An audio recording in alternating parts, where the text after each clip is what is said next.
Speaking of moving to another property, I want to discuss the fall market, some changes that are coming, and one of the articles talking about moving. We saw, Dave, you saw an article on Reddit.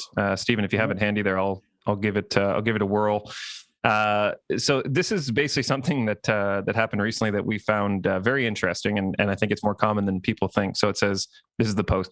So if this is horribly formatted, I'm not a Redditor.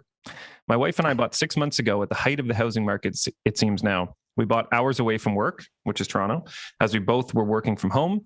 We thought what would be? Work at home. We thought, okay. I was like, wow. First time I've seen that. We thought work at home would be permanent, and we were both afraid of missing out on buying if we didn't pull the trigger. Wife is being called back to work full time. I've been given notice that we're going back part-time come September. We listed our house a bit over 2 weeks ago. No offer has come in that we break even on, let alone profit. Our realtor has told us the market is cooling and that it would be a surprise if we got what we were asking for. We've gotten a couple of offers, none of which are asking price. We're at a loss. My wife is looking for work locally, but due to the nature of her work, she's unlikely to find equivalent in pay or opportunity. She also doesn't want to leave her employer. She has great upward mobility and seniority there. I don't personally mind commuting part-time, but she's livid about the situation and refuses to live here now. My friend keeps telling me that there is no such thing as a Canadian market cooling and to just wait it out until it sells. If we listed for rent, I think we wouldn't be making a profit. Any suggestions would be appreciated. Very loaded, lot in that post. There's a lot of great comments in that post. Yeah, and I think this past year and a half, this is not an uncommon situation. You know, a lot of people went and bought outside of away from their employer, and just assuming they're going to permanently be working from home.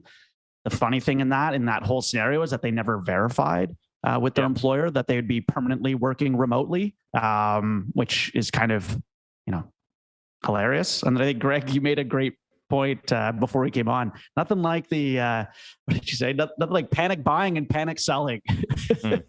It's ridiculous. Yeah. I mean, it's, I don't really, they're commenting about, at a loss or anything like that. I mean, what else? I mean, not really much to say from a rental standpoint. Converting into a rental, they might be at a slight loss monthly. However, people need to keep aware that loss is a tax deduction. Everything to do with when you're converting into a rental, that property, there are tax deductions or ability for tax write-offs and things like that around that rental. But talking about losing maybe $50 or $100 a month as opposed to thousands, it's a big difference. But welcome to Tax Advice with David Warren.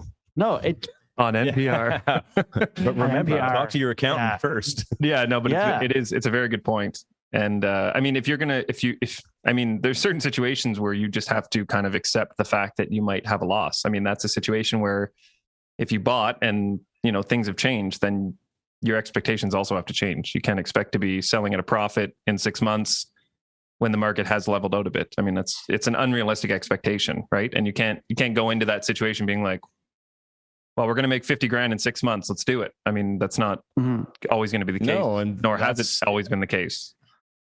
And that's what I've been saying to everybody that I'm working with right now. It's, that whole ship has sailed of the, exponential profit, that just keeps going and going over the last year and a half, 2 years. Like that's kind of over.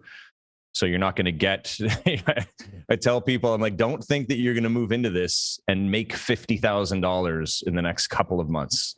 I go, we're going back to a more balanced space. Just be happy that you have a place to live and you're comfortable with the price that you're paying for it right now. The other thing he could lease a chopper. That way he can just cruise into work. Yeah. It's like a small. I did like the comment from his. Was it his buddy saying, or there's no such thing as the Canadian market cooling? This is how he said. That's hilarious. Yeah, that guy, whoever said that clearly listens to the podcast.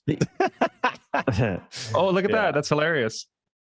Your biggest mistake. What? So anyone just watch and just listening, some of the comments below, which are always epic. Chicky Wing says your biggest mistake is panic buying. Your second biggest mistake is panic selling. And then someone responds saying, buy high, sell low, the FOMO approach.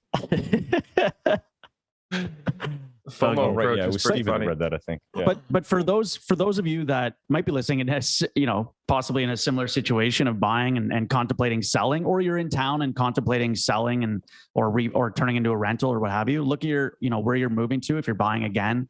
But converting something to a rental where it's a slight loss is not a loss on that property. You're still over time going to take advantage of appreciation. You're still going to be paying, your tenant is still going to be paying down principal on that mortgage. And if you're in a market where it's balancing out and it's not as crazy, maybe hold on to it, take advantage of that principal pay down, and over time that appreciation, and wait for maybe the market to pick up again in the this fall or what have you, and sell it at a different time. But for that couple, they could move, rent, keep it as a rental. Maybe they're losing $100, $200 a month. So be it, and wait it out. Still going to be taking advantage. Their tenant's still paying off, half their mortgage, or paying off their mortgage monthly, and reassess at a later date. But like those comments, and like Greg, you said, the panic selling is always what people need to take a step back and a breather and analyze the numbers more in depth.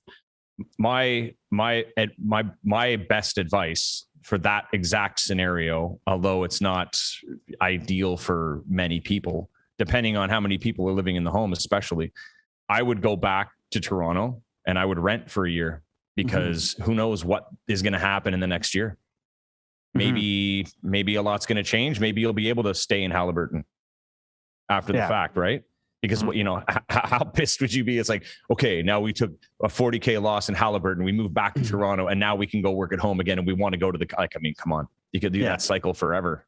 Dave, I think that's the best bet for these guys. Rent, keep their place as a rental and go rent back in the city for a year. Make it a $100 a month investment or whatever the difference in cash flow is. $100 a month. And then hopefully in a year you make that difference back when you sell. And then, and they're not stressing over these big numbers, because keep the money in the pocket.